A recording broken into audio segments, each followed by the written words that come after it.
नमस्कार दोस्तों, सुनहरा भारत हिंदी यूट्यूब चैनल में आपका एक बार फिर से स्वागत है। भारत के इतिहास को अगर विश्व के इतिहास के महान अध्यायों में से एक कहा जाए तो इसे अतिशयोक्ति नहीं कहा जा सकता। भारत आदिकाल से ही एक बहुत बड़ा देश रहा है, जहां पर विभिन्न संस्कृतियां और विभिन्न धर्म प्रजाति के लोग एक साथ विकसित हुए हैं। यहाँ पर समय समय पर अलग अलग देशों के लोग आए हैं और यहाँ की संस्कृति में रहकर यहीं के हो गए। भारत को एक तरह से उपमहाद्वीपों के रूप में देखा जाता है। यहाँ की सभ्यता सिंधु घाटी सभ्यता से विकसित हुई है। कालांतर में यहाँ आर्यों का आगमन हुआ और फिर आर्यों ने वैदिक सभ्यता का आरंभ किया। सनातन, जैन, बुद्ध आदि धर्मों की उत्पत्ति इसी देश में हुई और यहाँ से फैलकर विश्व भर में विख्यात हुई। इसी तरह से यहाँ पर विभिन्न समय पर कई विभिन्न वंश के राजाओं का शासन रहा। इस तरह से भारत के पास एक गौरवशाली और समृद्ध इतिहास है।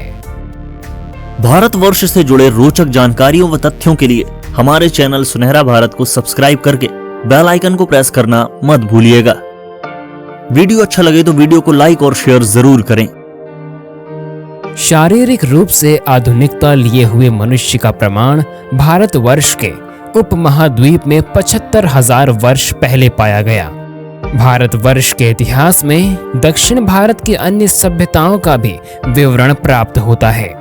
ऐसा माना जाता है कि यहाँ पर पहली बार स्थायी रूप से बस्तरियों का निर्माण वर्ष 9000 ईसा पूर्व के आसपास हुआ था। युगों के अनुसार भारत का इतिहास इस प्रकार है। पूर्व ऐतिहासिक काल, पाषाण युग। पाषाण युग 2 लाख साल पहले शुरू हुआ था और तमिलनाडु में हाल ही में हुई खोजों में इस क्षेत्र में सबसे पहले मानव की उपस्थिति का पता चलता है।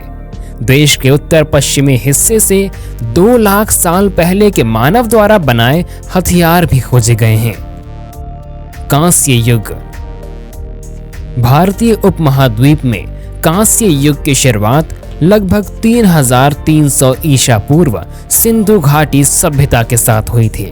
प्राचीन भारत का एक ऐतिहासिक हिस्सा होने के अलावा ये मेसोपोटामिया और प्राचीन मिस्र के साथ साथ विश्व की शुरुआती सभ्यताओं में से एक है।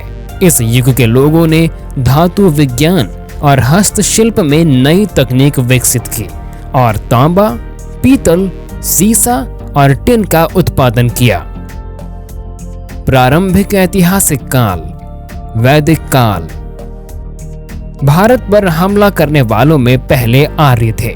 वे लगभग 1500 ईसा पूर्व उत्तर से आए थे और अपने साथ मजबूत सांस्कृतिक परंपरा लेकर आए। संस्कृत उनके द्वारा बोली जाने वाली सबसे प्राचीन भाषाओं में से एक थी और वेदों को लिखने में भी इसका उपयोग हुआ, जो कि 12वीं ईसा पूर्व के हैं और प्राचीनतम ग्रंथ माने जाते हैं। प्राचीन भारतीय इतिहास का घटनाक्रम। प्रागैतिहासिक काल 4 लाख ईसा पूर्व से 1000 ईसा पूर्व। ये वो समय था जब सिर्फ भोजन इकट्ठा करने वाले मानव ने आग और पहिए की खोज की। सिंधु घाटी सभ्यता 2500 ईसा पूर्व से 1500 ईसा पूर्व। इसका ये नाम सिंधु नदी से आया और ये कृषि करके उन्नत हुई। यहाँ के लोग प्राकृतिक संसाधनों की भी पूजा करते थे। महाकाव्य युग 1000 ईसा पूर्व से 600 ईसा पूर्व।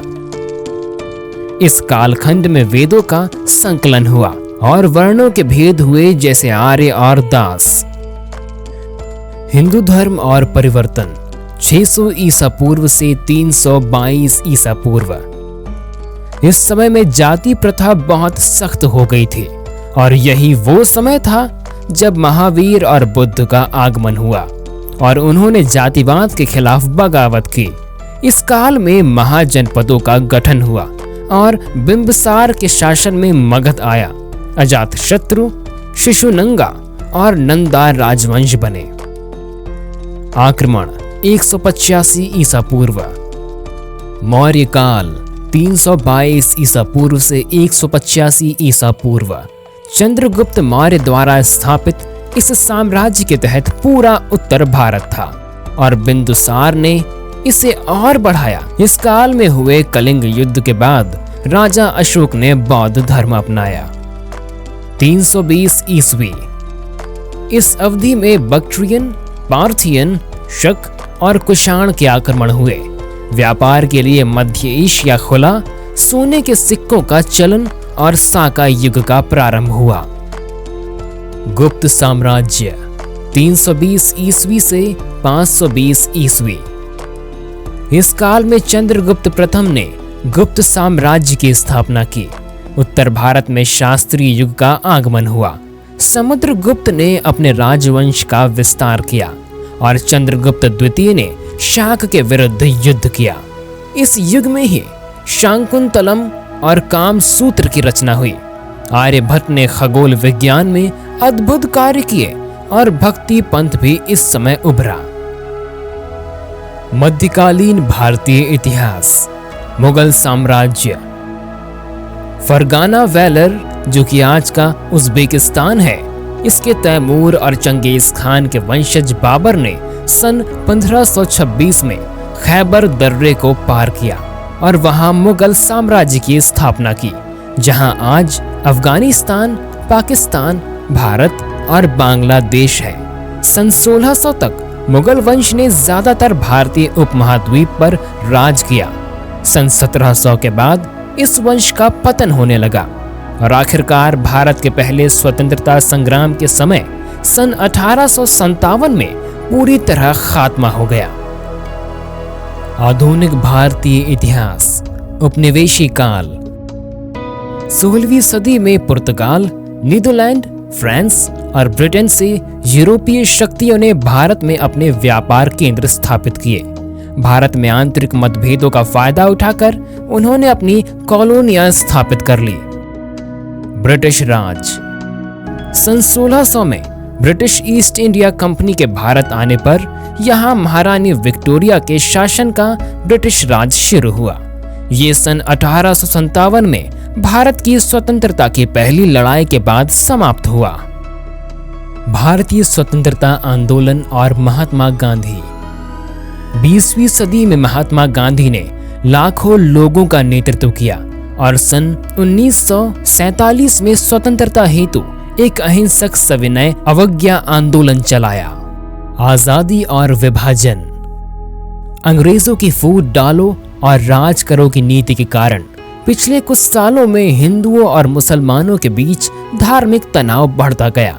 खास तौर पर पंजाब और पश्चिम बंगाल जैसे प्रांतों में महात्मा गांधी ने दोनों धार्मिक समुदायों से एकता बनाए रखने की अपील की। दूसरे विश्व युद्ध के बाद कमजोर अर्थव्यवस्था से जूझ रहे अंग्रेजों ने भारत छोड़ने का फैसला किया, जिससे अंतरिम सरकार बनाने का रास्ता बना। आखिरकार भारत और पाकिस्तान का बंटवारा हुआ और अंग्रेजों के कब्जे से इस क्षेत्र को सन 1947 में आजादी मिली। आप क्या कहते हैं इस न्यूज के बारे में? कमेंट बॉक्स में अपने विचार हमसे जरूर शेयर करें। अगर आपको हमारा ये वीडियो अच्छा लगा हो तो वीडियो को लाइक, शेयर और चैनल को सब्सक्राइब करके बेल आइकन को प्रेस करना मत भूलिएगा। हमारा चैनल सुनहरा भारत इस वीडियो में दिखाई गई न्यूज, फोटोज और वीडियोस की प्रामाणिकता की पुष्टि नहीं करता है। तो मिलते हैं फिर एक नई वीडियो के साथ। तब तक के लिए वंदे मातरम।